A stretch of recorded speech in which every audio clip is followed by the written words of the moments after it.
জানিয়ে দিব বঙ্গবন্ধুকে নিষিদ্ধ করতে সক্রিয় ইউনূসের চামচারা বিপদে পড়ছে বিএনপি। থাকছে বিস্তারিত প্রতিবেদনে। জানিয়ে দিব চাপে ইসরায়েল আমেরিকা, ইরানকে সামরিক সহযোগিতার রাশিয়ার। থাকছে বিস্তারিত প্রতিবেদনে। একেবারে ভিন্ন পরিবেশে এবার বাংলাদেশে পালিত হল ঐতিহাসিক ৭ মার্চ। পদ্মাপাড়ে পালাবদলের পর বেশ কয়েকটি প্রশ্ন ঘোরাঘুরি করছিল। সেই সব প্রশ্নের মধ্যে একটি ছিল, দেশে আদৌ গণতান্ত্রিক পরিবেশ ফিরে আসবে? গত ১.৫ বছরে যে অরাজকতার মধ্যে দিয়ে বাংলাদেশবাসী দিনযাপন করছিলেন, তার কি অবসান ঘটবে, নাকি জামায়াত ক্ষমতা দখল করে দেশে মৌলবাদী শাসন ফিরিয়ে আনবে? বিএনপি নিরঙ্কুশ সংখ্যাগরিষ্ঠতা পেয়ে সরকার গঠন করেছে। বাংলাদেশে চলতে শুরু করেছে গণতন্ত্রের রেলগাড়ি। তারেক রহমান ক্ষমতায় আসীন হওয়ার পর দ্বিতীয় যে প্রশ্নটা নিয়ে চর্চা শুরু হয়, তা হল ঐতিহাসিক ৭ মার্চ এবছর কিভাবে পালিত হবে। আওয়ামী লীগের ১৫.৫ বছরের শাসনামলে জাঁকজমকপূর্ণ পরিবেশে ৭ মার্চ উদযাপনের পর অন্তর্বর্তীকালীন সরকারের ১৮ মাসে যে ছেদ পড়ছিল, বিএনপির নতুন সরকারেও তা কাটেনি। বঙ্গবন্ধু কন্যা সাবেক প্রধানমন্ত্রী শেখ হাসিনা প্রবল গণ আন্দোলনের মুখে ২৪ ৫ অগস্ট দেশ ছেড়ে ভারতে চলে যাওয়ার পর থেকে ইতিহাসের সবচেয়ে কোণঠাসা অবস্থায় রয়েছে আওয়ামী লীগ। হাসিনার ১৫.৫ বছরের শাসনামলে প্রতি বছর নানা কর্মসূচির মধ্য দিয়ে পালিত হতো জাতীয় শহীদ দিবস। নেতাকর্মীরা হয় পলাতক, নয়তো জেলে।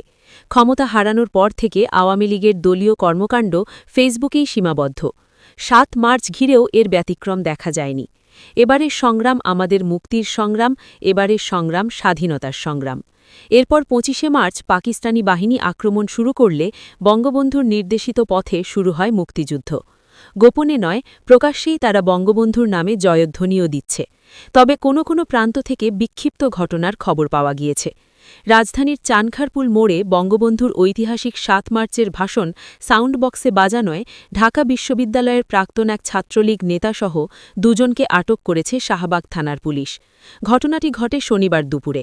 আটক ছাত্রলীগ নেতার নাম আসিফ আহমেদ।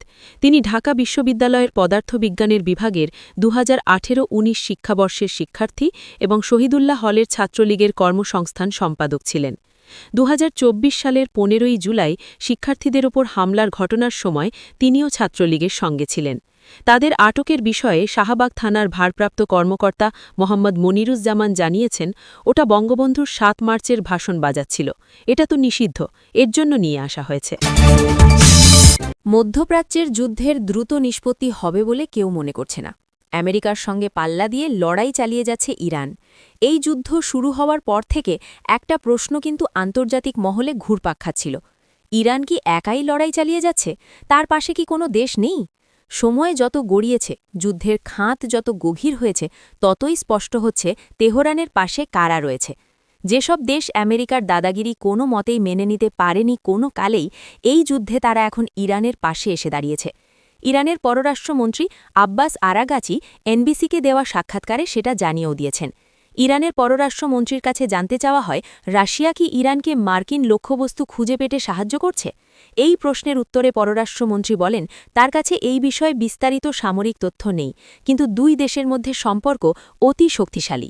ইরানের সঙ্গে রাশিয়ার সামরিক ও কূটনৈতিক সম্পর্ক দীর্ঘদিনের। পশ্চিম এশিয়ার সাম্প্রতিক যুদ্ধ পরিস্থিতিতে গত শনিবার আমেরিকা ও ইসরায়েল বাহিনী ইরানের উপর সাঁড়াশি অভিযান চালায়। তেহরানের একাধিক পরিকাঠামো ধ্বংস হয়ে গিয়েছে। তারপরেও ইরান কিন্তু পিছু হটেনি। পশ্চিম এশিয়ার বিভিন্ন দেশে অবস্থিত মার্কিন ঘাঁটিগুলিতে নিখুঁতভাবে নিশানা করছে তারা। একাধিক ঘাঁটি ইরানি আঘাতে ধ্বংস হয়ে গিয়েছে। এখনও পর্যন্ত ৬ জন মার্কিন সেনার মৃত্যুর খবর প্রকাশ্যে এসেছে। আহত আরও অনেকে। রিপোর্টে দাবি, মস্কোর সাহায্য ছাড়া এটা সম্ভব নয়। রুশ সামরিক বিশেষজ্ঞ দারা ম্যাসিকাট একটি মার্কিন সংবাদ মাধ্যমকে জানিয়েছেন, ইরান খুব নিখুঁত হামলা চালাচ্ছে, খুব পরিকল্পিতভাবে তারা কাজ করছে। ওদের মিলিটারি গ্রেড স্যাটেলাইটের সংখ্যা হাতে গোনা, নিজস্ব কোনো স্যাটেলাইট কনস্টিলেশনও নেই। মনে হচ্ছে রাশিয়ার অত্যাধুনিক প্রযুক্তি এখানে কাজে লাগছে। পশ্চিম এশিয়ার সাম্প্রতিক যুদ্ধ পরিস্থিতিতে রাশিয়া বা চীন সরাসরি যোগ দেওয়ার কথা বলেনি, তবে তেহরানের ওপর মার্কিন ও ইসরায়েলের হামলার কড়া নিন্দা করেছে। এও জানিয়েছে, তেহরান যে পারমাণবিক বোমা তৈরির চেষ্টা চালাচ্ছে তার কোনো প্রমাণ নেই। তবে বেইজিং দাবি করেছে, অবিলম্বে এই সংঘাত থামিয়ে দুই পক্ষ যেন আলোচনার টেবিলে বসে। তারা আমেরিকার হামলাকে নির্লজ্জ আগ্রাসন বলে উল্লেখ করেছে। আমেরিকা ও ইসরায়েলের যৌথ হামলায় মৃত্যু হয়েছে ইরানের সর্বোচ্চ ধর্মীয় নেতা আয়াতুল্লাহ খামেইনির। ইরান মাথা নত করার কোনো ইঙ্গিত এখনও দেয়নি, বরং পাল্টা প্রত্যাঘাতের হুঁশিয়ারি দেওয়া হচ্ছে তেহরানের পক্ষ থেকে। শুক্রবার ক্রেমলিন জানিয়েছে, ইরানের নেতাদের সঙ্গে তাদের কূটনৈতিক আলোচনা চলছে।